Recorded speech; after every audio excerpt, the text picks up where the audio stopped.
So Joker 2 is already out on streaming just 3 weeks after its release. The movie bombed at the box office. It only made $200 million on a $200 million budget, which means if you include the theater split and the marketing budget, whatever that marketing budget may be, this movie lost a lot of money. But there is contentious takes about whether it's a good movie or not. Certainly Quentin Tarantino is a fan of this film. Yes, he recently did an interview comparing it to Natural Born Killers, and he said he kind of likes that the movie sucks, basically. I really liked it, the entire concept, even him, Todd Phillips, spending the studio's money. He's spending it like the Joker would spend it. The comic book geeks, he's saying F you to all of them. He's saying F you to the movie audience. He's saying F you to Hollywood. He's saying F you to anybody who owns any stock at DC and Warner Brothers.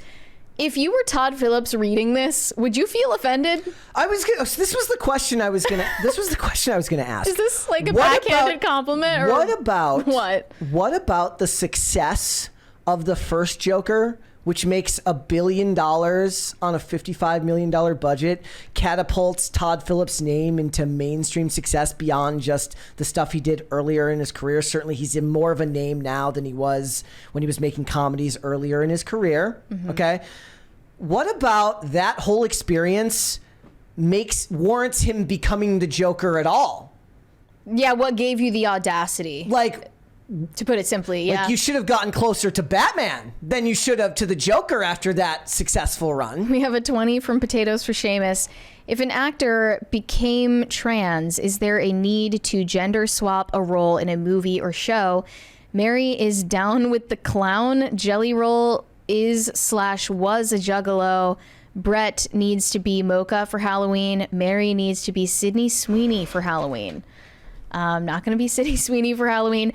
I don't think that you need to gender swap a character just because the actor transitioned in real life, but they did that for Elliot Page in Umbrella Academy, which was a really stupid idea. So, no, would I be offended if I was Todd Phillips? No, because he's from the same artsy community and probably takes this as a huge compliment. It seems like a backhanded compliment to me. Like, Tarantino was like, I love that he just didn't care about making a good movie. He went further. He said, I liked it a lot, tremendously, and I went in to see it expecting to be impressed by the filmmaking, but I thought it was going to be an arm's length intellectual exercise that ultimately I wouldn't think worked like a movie, but that I would appreciate it for what it is. And I'm just nihilistic enough to kind of enjoy a movie that doesn't work as a movie. That's like a big, giant mess to some degree, and I didn't find it an intellectual exercise. I got really caught up into it. I liked the musical sequences. I got really caught up. I thought the more banal the songs were, the better they were. He was saying he liked it because it sucked. Yeah. He loves how bad it was. Like, he likes that it doesn't work at all. I've pointed out multiple times, because somebody in the chat saying, don't listen to Brett, the movie was great. I think they're talking about Joker.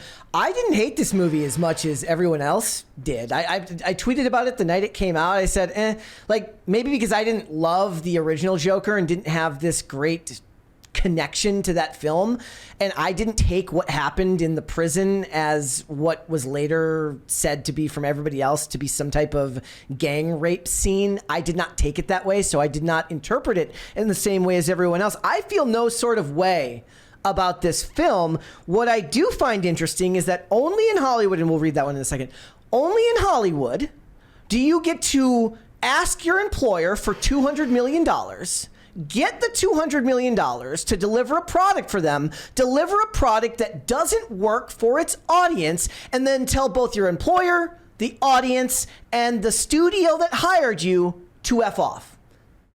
There is no other industry where you're allowed to do that, at least not that I can think of. Somebody can maybe prove me wrong here, but it's not even just that he was allowed to do that. It's that from the artistic perspective of the creative side of this industry, is celebrated for it. And there is this endless back and forth while the creatives whine about not getting creative control over their work, but never want to accept responsibility when it doesn't make money at the box office. You are not strictly an artistic medium anymore.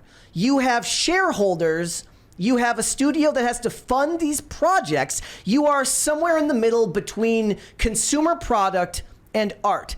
And the problem is right now, studios have gone the other way. Most of these studios have gone the Marvel direction, which is to limit the control of a director to a great extent. There is very little leash while making a Marvel movie. Unless you're Sam Raimi or one of these big directors that they get once in a while, they're not given the creative liberty to make the movie that they want. They want to make the movie that Marvel wants because they got this great overarching story that they think they're going to be able to tell. If you want to get directors more creative liberty in these films, you cannot be so blasé about something that costs $200 million failing.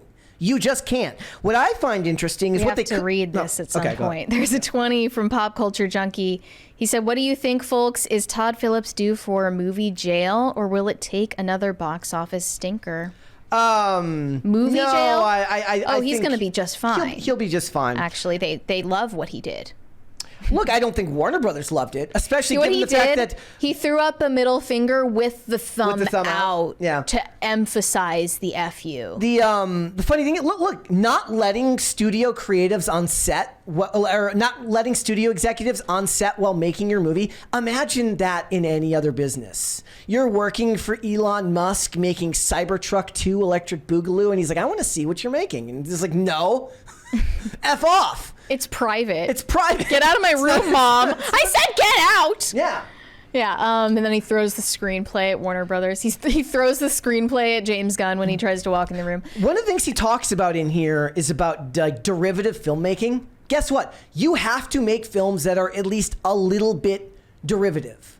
Because usually the great art house pictures, the ones like that are recognized for their genius, aren't recognized in the moment. They're recognized for it later. The reason why people love Joker so much was they draw its comparisons to Kings of Comedy and to Taxi Driver. So there is a backdrop of previously made art that people have to call from, which is why maybe newer generations haven't seen those movies.